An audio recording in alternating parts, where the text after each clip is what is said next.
Tu écoutes les chroniques de Nadia B, le podcast qui t'aide à revenir à toi, à comprendre ce que tu traverses et à transformer tes blessures en force intérieure. Ici, on explore la guérison, l'énergie, l'humain et tout ce qui nous reconnecte au sens. Installe-toi, on y va. Alors aujourd'hui, on va parler de quelque chose qu'on entend souvent, mais qu'on comprend rarement, vraiment. Ce sont les blocages énergétiques. Alors on les ressent parfois comme une lourdeur, une fatigue ou une tension dans le corps, ou encore un nœud dans la gorge par exemple. Parfois comme quelque chose qui nous retient, qui nous empêche en fait d'avancer, alors qu'on aimerait aller mieux, changer ou passer à autre chose.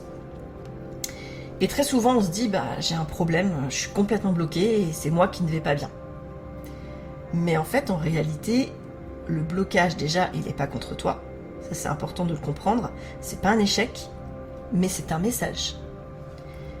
Alors, qu'est-ce qu'un blocage énergétique ? Un blocage énergétique, déjà, c'est pas quelque chose de mystique ou de bizarre. Hein. C'est tout simplement une énergie, une émotion ou un vécu qui n'a pas pu circuler ou s'exprimer ou se digérer. Donc, ton corps, ton cœur, ton système intérieur ont fait ce qu'ils ont pu, en fait, au moment où l'événement a eu lieu.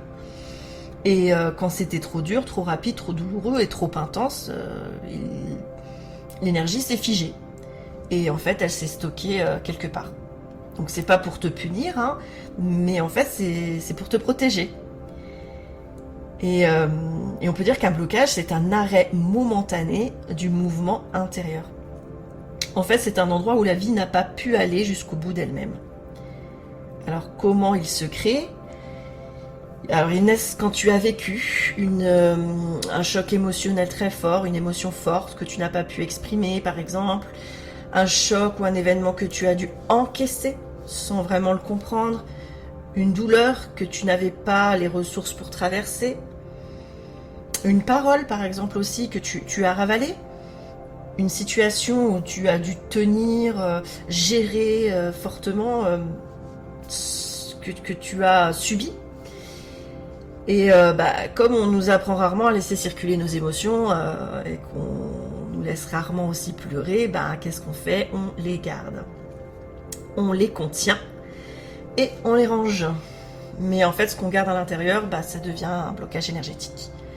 Alors c'est important de comprendre que le blocage énergétique, c'est pas mental, c'est pas rationnel, mais ce n'est pas volontaire non plus. Hein. C'est le corps qui dit « je n'ai pas pu vivre ça ».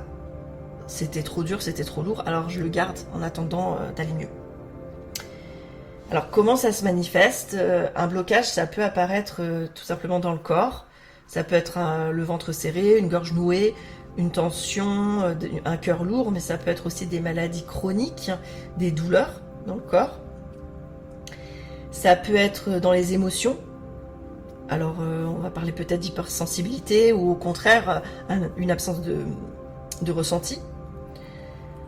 Dans la vie de tous les jours, des répétitions de schémas, de la stagnation, de l'autosabotage, des confusions ou des freins qu'on se met à soi-même. Et puis dans l'énergie, donc là ça va être plutôt la fatigue, le brouillard, une perte d'élan et une sensation sinon d'être éteint. Alors il faut savoir que c'est pas parce que tu es faible que tu as ces blocages, ni parce que tu manques de volonté, parce que beaucoup de personnes ont des blocages énergétiques, hein. Mais c'est parce qu'il y a une partie de toi en fait qui appelle tout doucement et qui dit « Hello, regarde-moi, reconnais-moi, je suis prête à être libérée ». En fait, un blocage, ça dit pas que tu es cassé, ça dit juste que quelque chose en toi a été trop lourd pour être porté seul. Et je dirais que c'est pas une barrière en fait, c'est une porte fermée, mais qui attend d'être ouverte. Donc, quand tu seras prêt, quand tu seras entouré, ou quand tu choisiras de ne plus avancer contre toi-même en fait. Et puis c'est important de comprendre qu'on ne force jamais un blocage, surtout pas, mais en fait on l'écoute.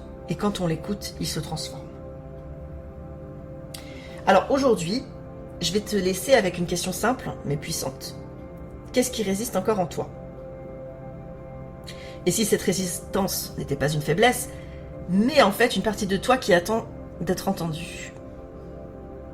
Qu'est-ce que tu en penses ? Alors, observe, juste observe, sans jugement, et avec douceur surtout. Parce que un blocage, ça ne demande pas qu'on le combatte, ça demande qu'on l'entende. Et sur ces mots, dans le prochain épisode, on passera de la compréhension à la transformation. Je te partagerai des clés simples, profondes et accessibles pour commencer à te reconnecter, relancer la circulation intérieure et libérer l'énergie qui était figée. Parce qu'on ne reste pas bloqué toute une vie, et bien heureusement. Donc on peut toujours revenir à soi, et je vais te montrer comment. Merci en tout cas d'avoir été là. En attendant le prochain épisode, prends soin de toi. Et n'oublie jamais, jamais, rien en toi n'est contre toi.